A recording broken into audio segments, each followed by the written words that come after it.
여러분 안녕하세요. 요새 코로나 때문에 서로 만나고 인사 나누는 건 어렵지만 그래도 이렇게 온라인으로 여러분들을 만날 수 있어서 정말 다행이라고 생각합니다. 오늘은 제가 피아노에 대한 선입견을 설명을 드리고 하는 얘기를 해볼 텐데요. 우리가 피아노를 칠 때 생각보다 클래식한 그런 뭐랄까요? 좀 고지식한 그런 생각들을 오랫동안 갖고 배워온 것 같아요. 조금 더 다양한 발상과 생각을 가지고 피아노를 다루는 게 필요하지 않나 하는 생각이 들어서 이 영상을 준비해 보았습니다. 저도 어릴 적에 이 선입견 세 가지 때문에 굉장히 많이 힘들었고 고민을 많이 했었는데요. 여러분들이 얼른 그 선입견을 버리고 좀 더 재밌고 즐겁게 피아노 연주를 하셨으면 좋겠습니다. 자, 우리가 가지고 있는 선입견 첫 번째는 손모양에 대한 선입견인데요.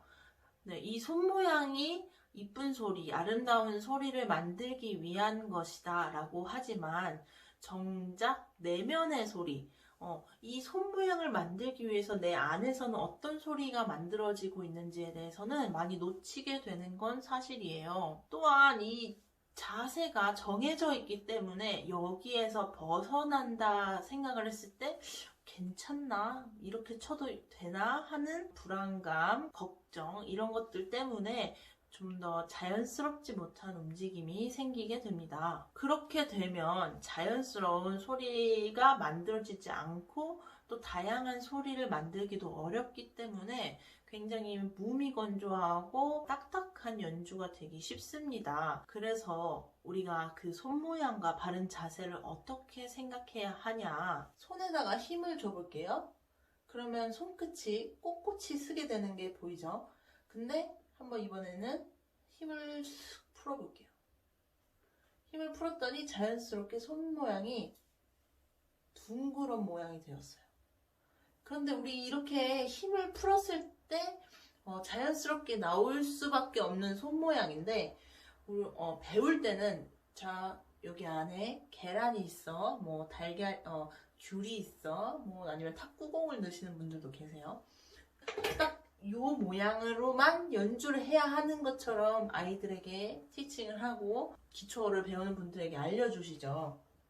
근데 연주를 하다 보면 손도 벌려야 하고 또 부드러운 소리를 낼 때는 손목도 이렇게 좀 사용을 해야 되고 그리고 작은 소리를 낼 때는 모양이 다양한 손 모양을 사용해야 되는데 이 자세, 이 바른 자세 때문에 다양한 소리를 낼 때 이렇게 해도 되나? 손이 펴지고 막 여기가 이렇게 손가락이 펴지는데 여기 이렇게 오므라드는데 이래도 되나 하는 그런 생각이 드는 거죠. 그래서 손 모양을 만들어야 된다라고 생각하지 말고 그냥 자연스럽게 툭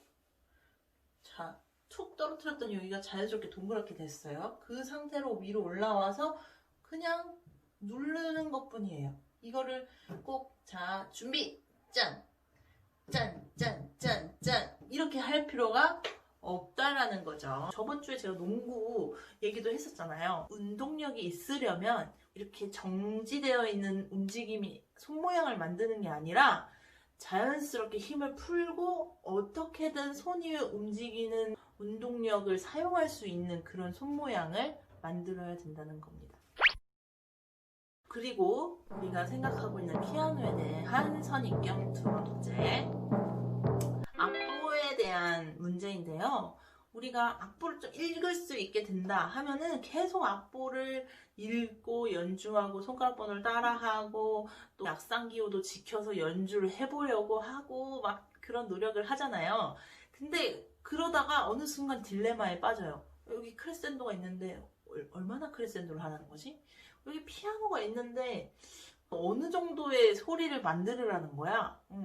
그런 뭔가 정확한, 예를 들어서 거기다가 피아노인데 조금 약간 속삭이듯 한 피아노라고 적어놨으면 좀 더 쉬울 텐데 그런 표현이 아니라 그냥 여린 소리 그렇게 되어 있으니 우리가 당연히 딜레마에 빠질 수밖에 없어요. 그럴 때 어떻게 해야 하냐? 그 악상을 표현하기 위해서 무엇을 공부하나요? 예를 들어서 쇼팽이에요. 그러면은 쇼팽이 어떤 사람이고 이 사람이 어떤 감정을 이 악보에서 표현을 하고 있고 또 어떤 시대에 살았고 어떤 성격을 가졌는지 쇼팽에 대해서만 공부를 합니다. 그런데 저 같은 경우는 쇼팽을 공부를 하고 그래 알겠어 너가 그런 사람이구나까지는 알겠는데 그거를 내 것인 것처럼 내가 그 사람인 것처럼 쇼팽인 것처럼 연주하기까지는 정말 어렵더라고요. 그게 불가능하다고 말하는 게 훨씬 낫겠네요. 네, 제가 쇼팽일 수가 없잖아요. 그렇다면은 어떻게 해야 되냐? 쇼팽이 어떤 감정을 가지고 이 노래를 표현을 하기 위해서 이 노래를 만들었어요. 그런데 나에게도 그런 감정이 있었나? 나에게도 그런 경험이 있었나? 그 질문을 나에게 해보는 거예요. 나도 얘가 이런 느낌을 이런 식으로 표현을 했는데 나도 이런 감정을 느낀 적이 있어. 나도 그때 그랬었지. 그때 느낌이 어땠더라? 그거를 소리를 어떻게 만들어야 되지? 여기서 나오는 포르테는 뭔가 그 가슴이 찢어질 듯한 그런 포르테로 쓰면 될 것 같아. 하는 나만의 생각을 표현하기 위한 연주가 되지만 결국에는 쇼팽의 마음을 공감하면서 내 마음도 알아가는 이 내면의 나의 소리에 집중하게 되는 연주가 되면서 조금 더 자연스럽고 또 호소력 있는 연주가 된다는 거죠. 가르칠 때도 마찬가지예요. 저도 아이들을 가르치면서 쇼팽이나 하이든, 모차르트, 베토벤 이런 사람들의 성격을 설명을 해주고 그 사람들의 사회적 배경과 성장 배경 아이들과 얘기를 나누는데 이제 설명을 해준 다음에 항상 꼭 질문을 해요. 너도 이런 상황이 있었니? 너는 이런 상황이면 넌 어떻게 할 거야? 화가 날 때 베토벤은 이렇게 화를 냈는데 너는 어떻게 화내니? 이런 식으로 얘기를 하다 보면 자기만의 그 화내는 소리가 있고 또 기뻐하는 소리가 있고 내면의 소리가 다 있잖아요. 그 소리를 떠올리면서 난 이렇게 소리를 내 하고서는 연주를 한다면 좀 더 표현력을 기르는 게 조금 더 표현력이 다양하게 나올 수 있는 효과를 얻을 수 있더라고요. 쇼팽을 공감할 만한 포인트를 찾을 때까지 계속 얘기하고 소통하면서 그거를 끌어내는 것도 선생님들의 몫이라고 생각을 합니다. 네.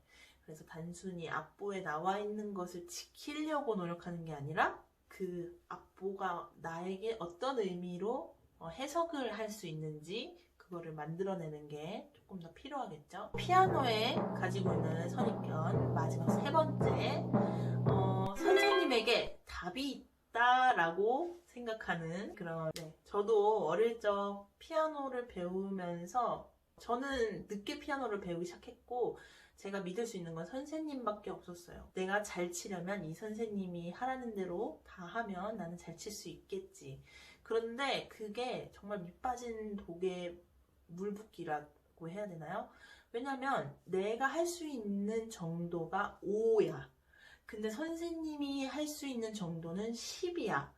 그러니까 저는 항상 제 최선을 다해서 만들었다고 했는데 선생님의 기대치에는 항상 못 미쳤고 이게 선생님을 신뢰하고 의지하는 게 어떤 의미냐 내가 선생님의 음악을 따라하고 배우면 내 음악도 자연스럽게 발전하고 성장하겠지 하는 그 믿음과 신뢰가 일단 잘못된 거예요.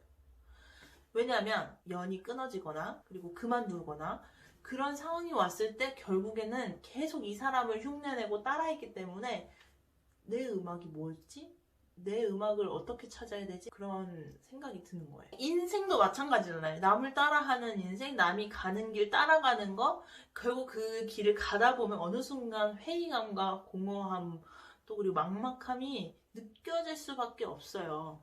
내 길을 찾고 내가 어떻게 표현하고 싶은지를 아는 게 제일 먼저 우선이 됐어야 했는데 내가 조금 부족하고 저 사람은 조금 잘한다는 이유만으로 저 사람을 따라하고 흉내냈던 그런 교육이 그런 공부가 결국에는 길을 잃게 만드는 거죠. 지금이라도 음악을 연주를 할 때 답을 자꾸 외부에서 찾지 마시고 내 내면에 나에게 질문을 계속 하셨으면 좋겠어요. 진짜 사소한 것까지도 여기 손가락 번호가 조금 불편하네? 여기 어떻게 해결하면 좋을까? 뭐 내가 느껴지는 이 느낌, 노래의 느낌은 어떤 느낌일까? 그거를 어떻게 표현해야지 그런 소리가 나지? 그런 질문을 하다가 답을 못 찾았을 때, 조금 더 성숙한 소리를 만들고 싶고 음악을 만들고 싶은데 답을 못 찾았을 때, 그때 선생님한테 여쭤보는 거예요. 선생님, 제가 이런 소리를 만들고 싶은데 어떻게 해야 하나요?